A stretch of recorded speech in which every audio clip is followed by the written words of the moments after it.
Good morning, everybody. We are going to start off our service today with When Our Heart is in a Holy Place. Let's sing. When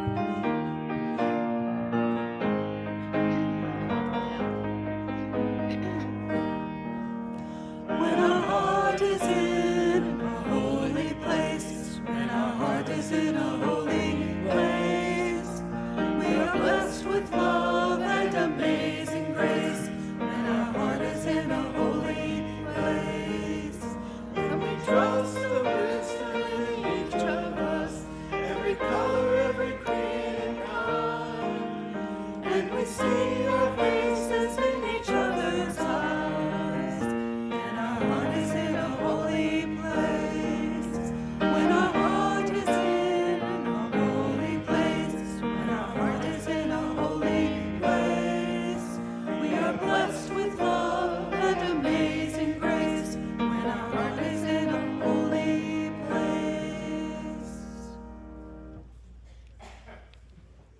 Good morning and welcome to our service. My name is Frank Nye, and I've had the pleasure of serving as your treasurer for the past several years. All Peoples is a beloved community where we proudly and loudly celebrate the values of diversity, equity, and inclusion. So, say those words with me aloud, please. Diversity, equity, Equity, inclusion. inclusion. Thank you. We are people of many backgrounds, cultures, theologies, identities, sexualities, and nationalities.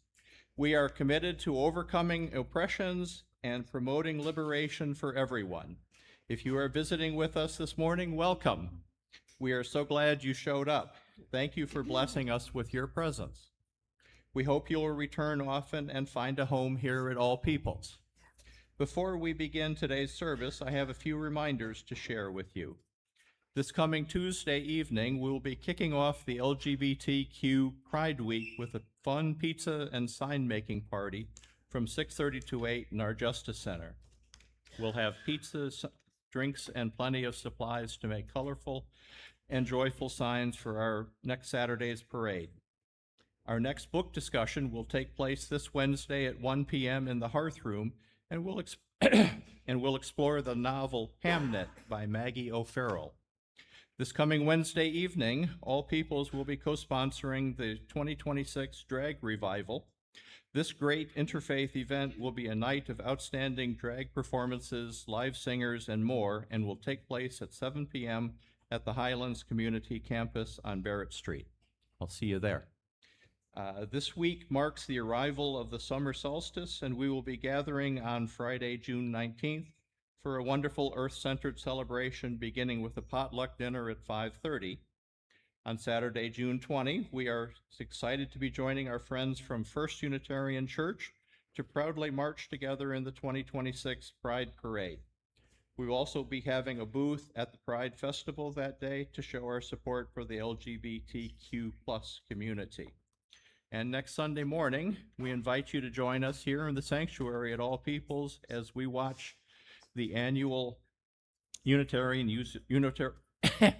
Universalist Association General Assembly Sunday service, live via video as it happens at the Galt House here in Louisville. Information about everything that is going on here at All Peoples is available on our church website at allpeoplesuu.com. and in the weekly emails to the congregation. If you're not receiving these emails and you'd like to, please contact our church office. This morning, we are very honored to have Margot Sophie Tucker as our guest musician. Margot says that music is important to her because it offers a way to express her emotions and share art and be part of a community created by music. Welcome, Margot.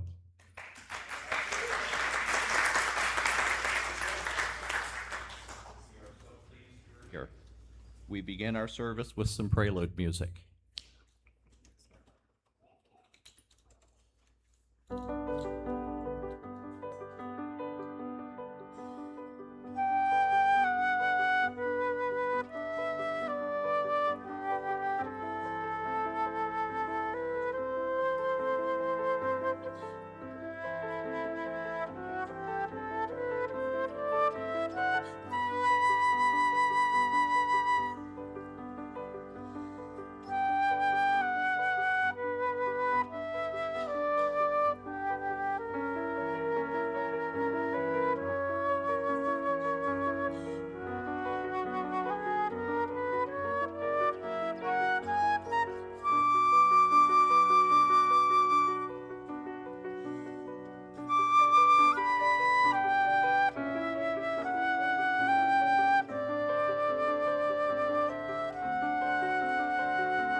Good morning.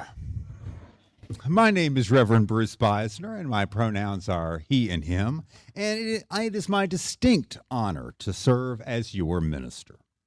In our religious life, we so often speak of brokenness. Let us speak today of wholeness. You are welcome here, all of you, every part of you, beautiful, just the way you are.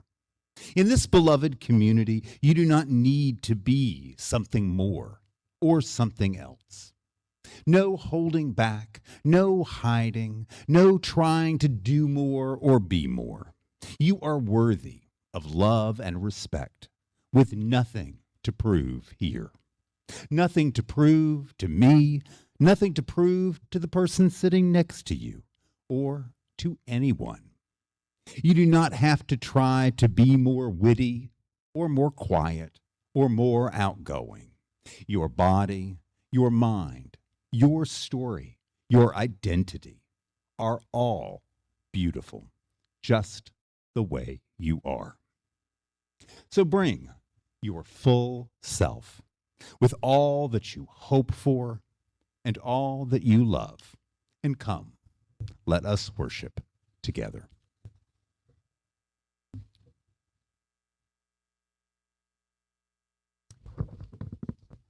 I'm Diana Fullner, and I use the pronouns she and her. It is time to light our chalice. Tara and Finn will kindle our flame today, and they are located over there. And they're heading toward the chalice table. Please join me in saying some words to honor and bless this ritual. We light this chalice, the symbol of our faith, alive in this world as a beacon of collective liberation. May its light shine forth, calling us to side with love in all that we say and do. Our opening song today is an African American spiritual. Please rise in body, spirit, or voice as we sing hymn number 153 together.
So the first question that I have this morning is, who didn't get a piece of yarn as they came in this morning?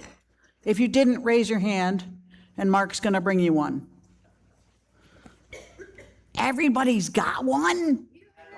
Whoa. Oh, wait. Got some back here. We got one back here in the back. Okay, so I'm Barb Friedland. I'm the Director of Lifespan Faith Engagement here at All Peoples. And today we're going to be exploring one of our Unitarian Universalist values, interdependence. What are we talking about when we say that word? What does it mean, interdependence? Call out. We're all in it together. Anybody else? Interdependence. We depend on each other. Yes, we do. Yes. You depend on each other. Okay. Got it. Say it again. Working together. Holy cats, working together from the youngest mouths. We've got it. Awesome.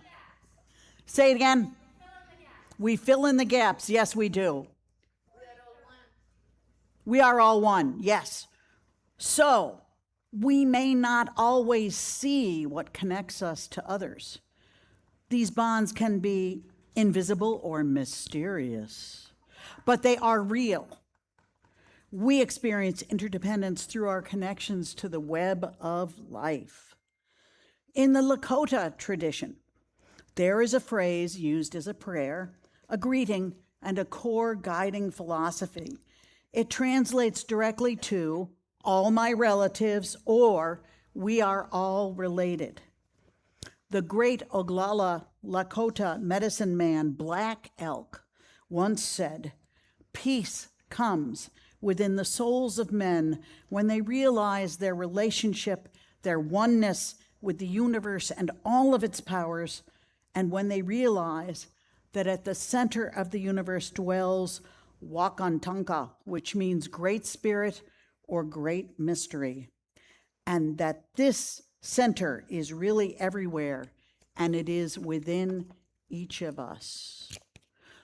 So each one of us is a thread in the beloved community that we create together, and we believe that every thread is important, just as every person is important, and it doesn't matter where you come from or what you believe or how old you are important. Our threads come in many colors, as you see looking at your own, and many textures. And when we come together, sometimes our threads may become tangled or even knotted up. But that is part of the beauty of our interconnections. One of the most treasured rituals of Unitarian Universalist youth culture happens at the close of youth-led conferences. How many people here have ever been to a youth conference in the Unitarian Universalist tradition? Awesome. So you know what we're going to do. You know what we're up to. We're going to echo that ritual now together as we lift up this month's exploration theme, Flourishing Together, making our interdependence visible. So each one of you now has a length of yarn, and I invite you to find someone sitting sort of near you, maybe somebody you don't know all that well, and invite them to offer you their hand. Let's start there. It's okay to move, folks. Yes, this is an activity.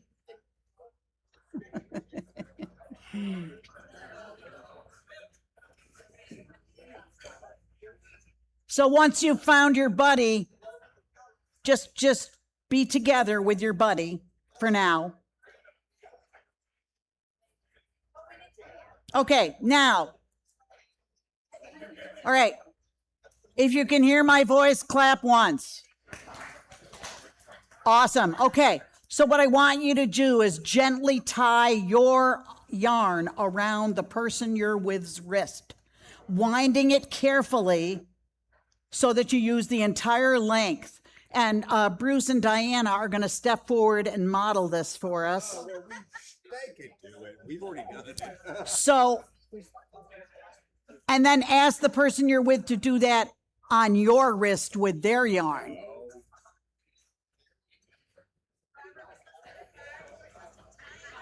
Yes, you're going to wind it and then tie it. And wind it enough so that it really goes around their wrist well. Now, when you've got that done, what I want everybody to do is to raise your hand with someone else's yarn on it high up in the air. Once you're all tied together. Oh, look at all that yarn. Awesome sauce. All right, now imagine that all of our threads are linked to one another. So even though you're tied to just one other person, imagine that all of the yarn is linked together. May you remember that you belong here, as surely as the trees belong to the earth, as surely as the stars belong to the night and the sun belongs to the day. For your thread is woven into this community, and the fabric we create together would be different without it. So, what we're going to do now is I'm going to invite all my buddies. Boy, have I got a lot of buddies today. Come on, buddies. Come on over here. Yeah. Alina, I'm going to need you.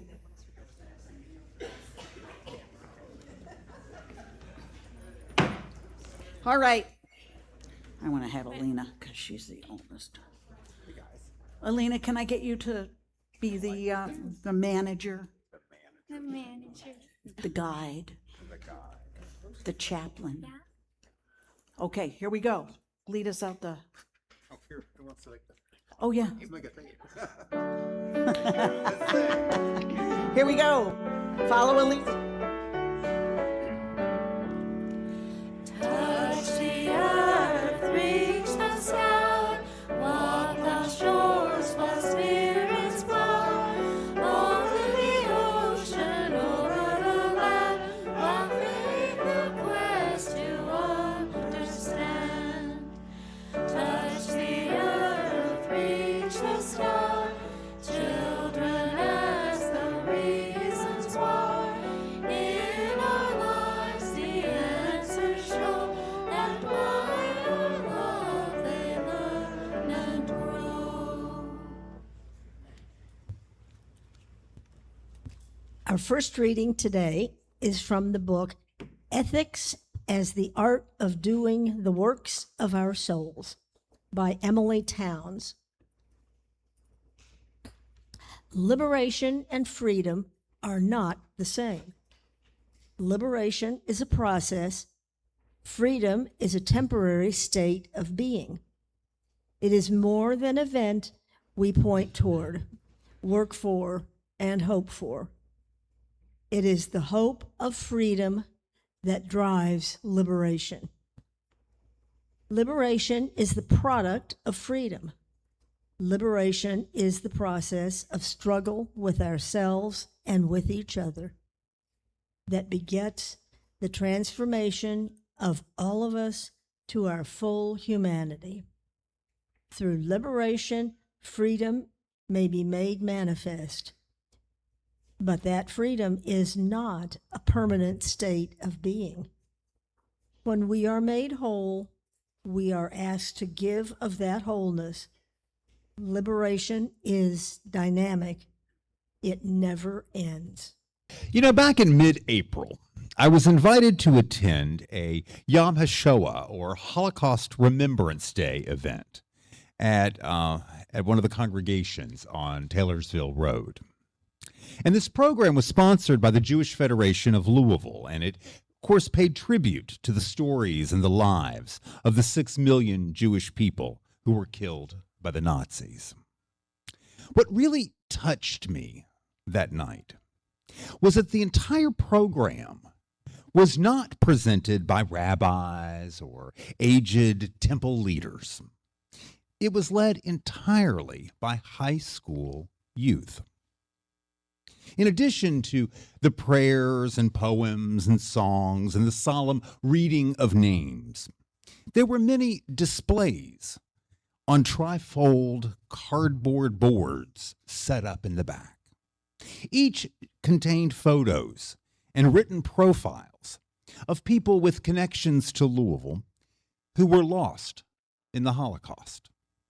These displays were handmade by these teenagers based on research that they had personally done. I was profoundly moved to see how our local Jewish community intentionally teaches their young people about their history, including the most tragic and horrific chapters within it. When it comes to the Holocaust, there are two simple words for that. Never forget. And we must never forget so that we can do everything possible to make sure that it never happens again.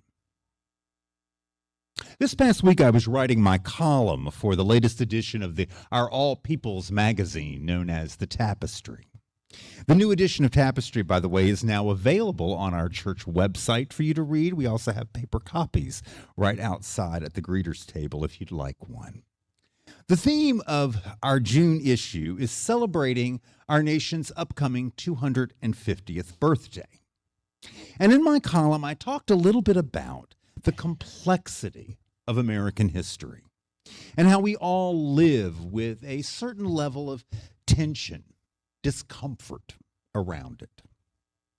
Most of us have been taught a version of our national narrative that is defined by the ideals of freedom, democracy, justice, and individual liberty. We hold up the vision of our founding fathers, of this being a place where all are created equal, and we honor the sacrifices made by many to defend and protect our freedoms. And yet, we are also very aware of the realities of slavery, segregation, xenophobia, war, inequality, mass incarceration, and how they have shaped and continue to shape our country's identity. At so many moments in our past and our present, we Americans have failed to live up to the very values we say our nation was founded on. We know this to be true, and yet we still hold on to a belief in our potential as a people to build and to become a fairer, better, and freer, more multicultural society. Today is a moment in our history when too many of our political leaders and corporations and people with power are actively working to erase, to silence, to remove from the public record some of the troubling and challenging parts of our American story. Their goal is to promote a myth of American exceptionalism, to whitewash our history, removing references to women, to black and brown people, to anyone who is not hetero, male, white, and evangelical Christian. They want us all to forget the many, many times in our history when ordinary people have risen up and demanded recognition, liberation, and their rightful and respectful place in our society. If we forget these parts of our shared past, we will have less hope that we can do that same thing right now. And of course, that's the whole point. This coming week, we are going to be celebrating Juneteenth and participating in Kentuckiana Pride. These are annual observances that are grounded in powerful events which represent essential chapters in our history. We will be joining with others to remember and to honor these important moments of our past so that their legacies live on and that they are never forgotten. On the morning of June 19th, 1865, 161 years ago this coming Friday, a Union general named Gordon Granger formally proclaimed to the people of Galveston, Texas, the news that the Civil War had ended and that slavery was over. This event has long been celebrated as the moment when the very last enslaved people in our nation learned that they were free. And it's become a national holiday, a holiday whose message is clear. None of us are free until all of us are free. Just a little over 100 years later, in the early morning hours of June 28th, 1969, New York City police officers were conducting a routine raid on a seedy gay bar called the Stonewall Inn, when suddenly a riot broke out. The patrons of the bar, many of whom were Black, Latino, and trans folks, resisted arrest, fought back, refused to remain silent any longer in the face of harassment and oppression. 1 year later, in the summer of 1970, the events of the Stonewall were commemorated with what was the very first large-scale gay pride march in American history. Now, neither Juneteenth or Stonewall was the beginning of a struggle. For countless years, both, but before either one of those occurred, brave and courageous people had been risking their lives to come together and to demand change. Neither one of those events was the start. And neither one of those events in our history marked an end. They didn't mark the end of oppression or the completion of the work of freedom. I retell them to you today because I believe in these times it is a revolutionary act to refuse to forget them. Both Juneteenth and Stonewall are historic milestones. They are powerful reminders that, as Emily Towns told us in our reading this morning, liberation is a process. It is what begets the transformation of all of us to our full humanity. The defeat of the Confederacy and the emancipation from slavery led the way to the Harlem Renaissance, the Civil Rights era, the Rainbow Coalition, the election of Barack Obama, and the Black Lives Matter movement. The joyful dancing and the shouts of celebration, which are said to have erupted all across Galveston Island and all over Texas on that Juneteenth in the summer of 1865. Those joyful shouts still call to us. They demand that we continue the struggle, that we continue the work to overcome racial oppression right here, right now.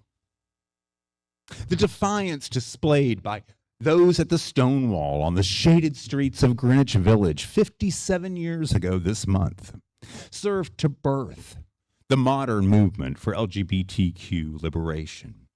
They inspired generations to come out, to live openly and unapologetically as their true selves. That spirit created the way for marriage equality, for bans on conversion therapy, for the fuller participation of LGBTQ identified people in all parts of public life. Today, as our Kentucky legislature passes laws to marginalize and to harm trans people, as rainbow crosswalks are being paved over, and the level of hate crimes increases, we all must say, no, we are not going to forget, and we will not go back. We will keep siding with love. We will keep showing up and speaking out in solidarity for those that we love. You know, in recent years, I have really enjoyed marching in the Pride Parade here in Louisville with many of you. I have really gotten a lot out of attending Juneteenth commemorations around our city as well. Both are colorful and vibrant celebrations filled with music, with smiling faces, with fun, with creativity, with just, this beautiful just glow of love. They remind me on a deep level that amidst all of our political turmoil, all of the violence and the hateful actions of our government, amidst all of it, I am still surrounded by great people.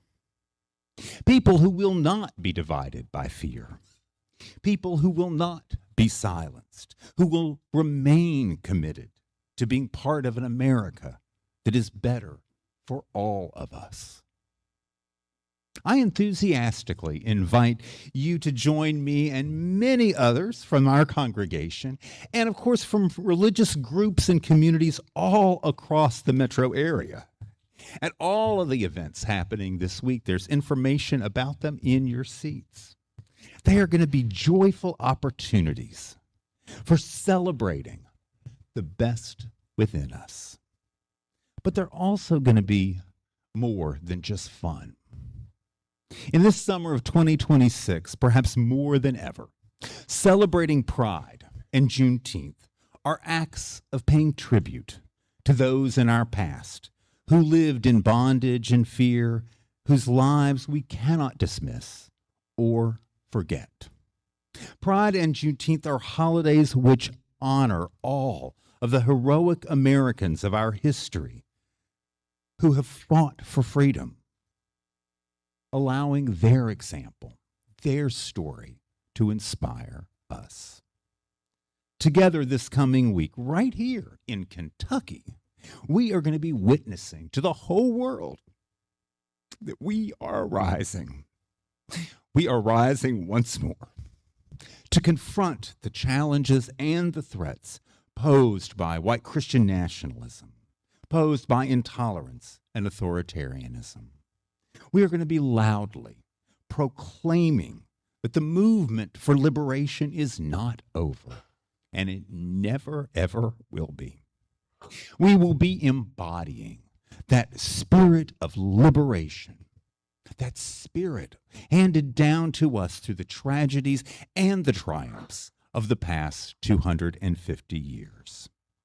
Come and join us in showing everyone, everywhere, that that spirit lives on proudly, defiantly, lovingly, within us and among us all, right here in the great city of Louisville. Happy Pride, my friends. Happy Juneteenth, and happy summer to you as well.